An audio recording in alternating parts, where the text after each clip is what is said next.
What's up, guys? Welcome back to Chaos. Today we're working on oldie but a goodie. This thing is awesome. We're gonna go ahead and swap the engine. This engine kind of has some flood damage. I took it in the water. It wasn't happy with it. The water was like up to here. But you know what? Let's go ahead and swap out this engine. I might be able to salvage this one for parts. Let's get to it.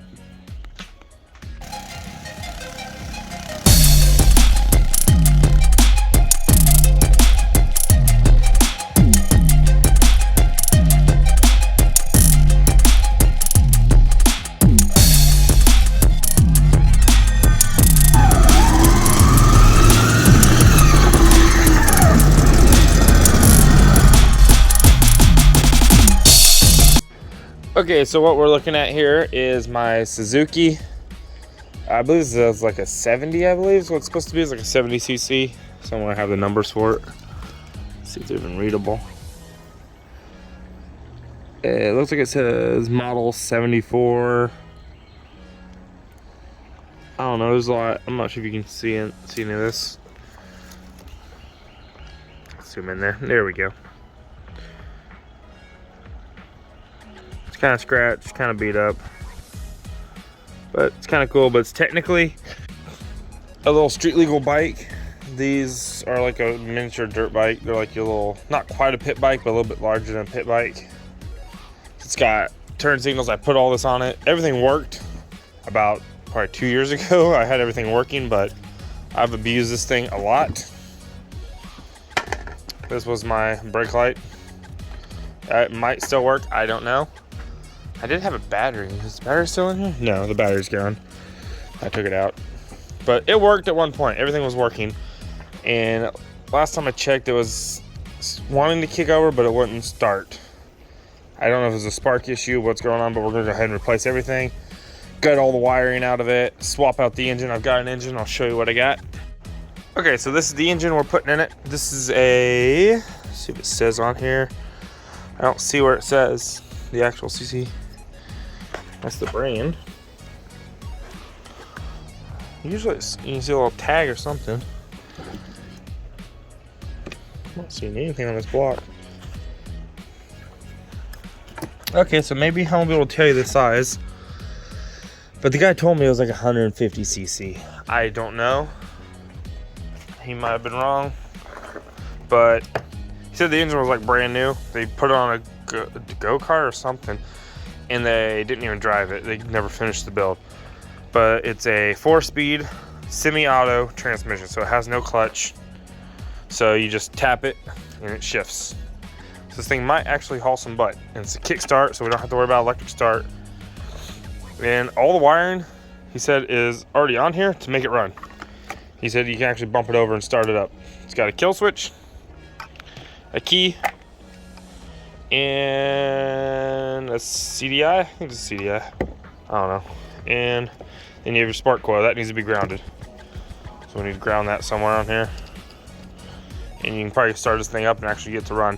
It's got like a Mikuni clone style carb on here, which is kind of beefy. It's like, 'cause this is the one I was running, and this thing, I think it topped out around 40, 45, which it moved for a little basic engine. I think this was a, ah man, do they not mark these engines?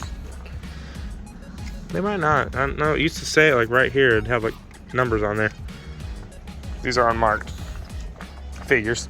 But I believe this was like a 70cc or 90. It was something in that range. But this, I think it's going to be a lot better choice to put on it. I paid like $100 for this engine. Hoping I didn't get ripped off. So we'll find out, see if it works. I know it does have compression. And it kicks. That's right. See, turns over. It's got compression. So let's see what happens. Let's go ahead and throw this thing on here. And apparently I stole the exhaust, so I have to get an exhaust for this. Which used to be more difficult, but now since I have a welder, exhaust isn't much for me to do anymore. I can do an exhaust. So let's go ahead, slap it on here. And yes, I'm using my forklift as a lift. It works pretty good. I can't leave stuff up here because the hydraulics I think has a slight leak because it just slowly goes down. So let's go ahead and get to ripping this thing apart. Time lapse.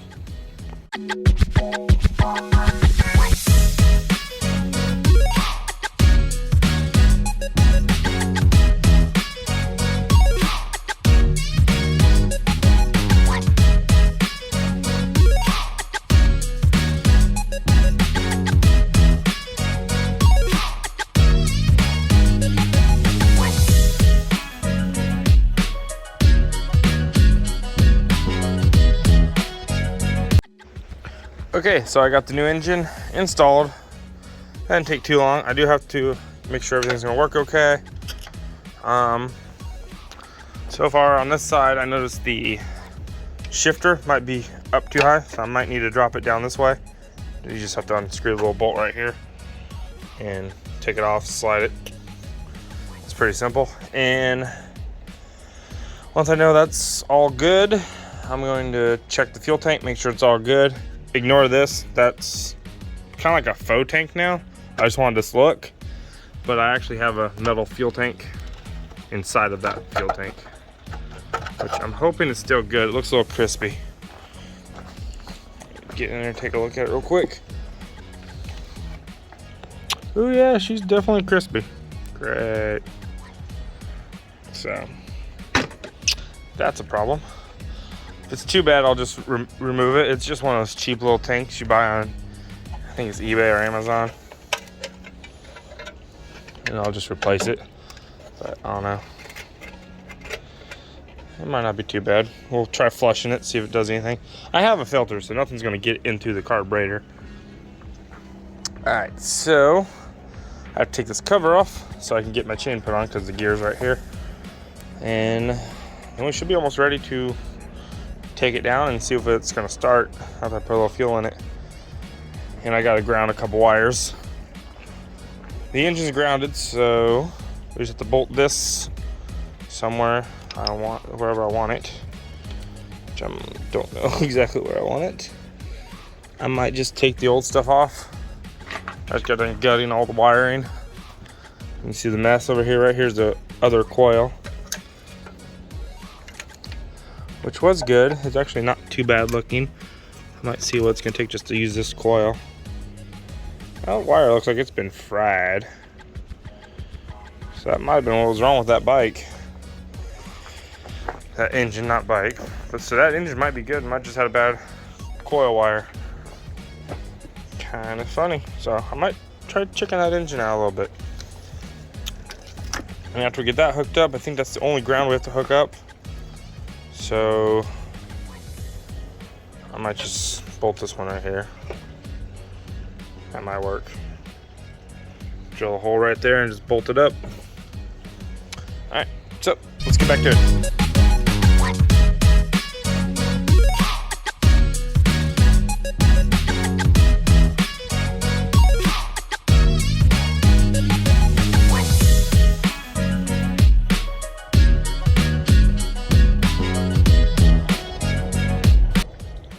Okay, so we're back. I got everything hooked up and I think it's gonna hopefully fire. I need to put some gas in it. The bolt stripped on my little coil, so I just used a pair of vice grips, clamped it to the metal. Should be fine to test start it. I don't have the throttle cable hooked up, but it's running up here, so I can grab it up by pulling on that, because I still have to modify it to fit the original grip. So we're gonna go ahead and lower it down. Let's go hit the forklift. And down you go.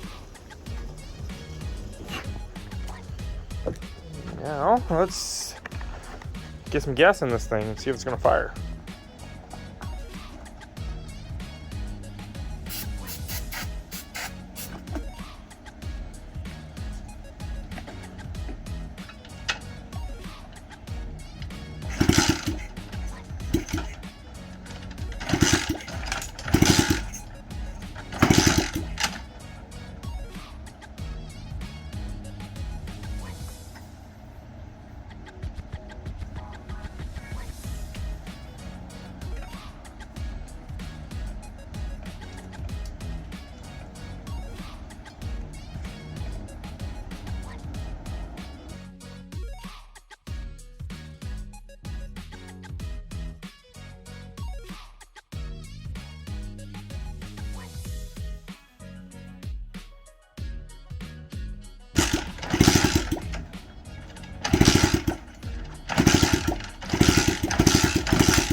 Okay, I don't know why it's not on start.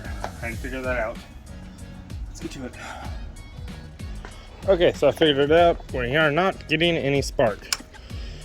So, it's not a fuel issue. Kind of figured that. I gotta figure out what's causing the no spark. Okay, I'm gonna look at this, try to diagnose it, and I'll let you know if I figure it out.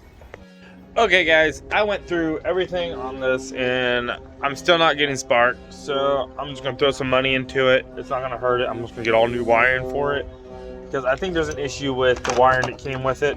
It could be literally the ignition, it could be the coil. The wires are kind of janky. You can see they're kind of cut and just barely hanging on there. So we're gonna go ahead and replace all of the wiring. I'll show you what I'm ordering. I am ordering all of this wiring, the new kill switch, pretty much everything inside here except for the flywheel. That's all gonna be replaced. After that, we should be good. Hit that like button, subscribe. See y'all next time.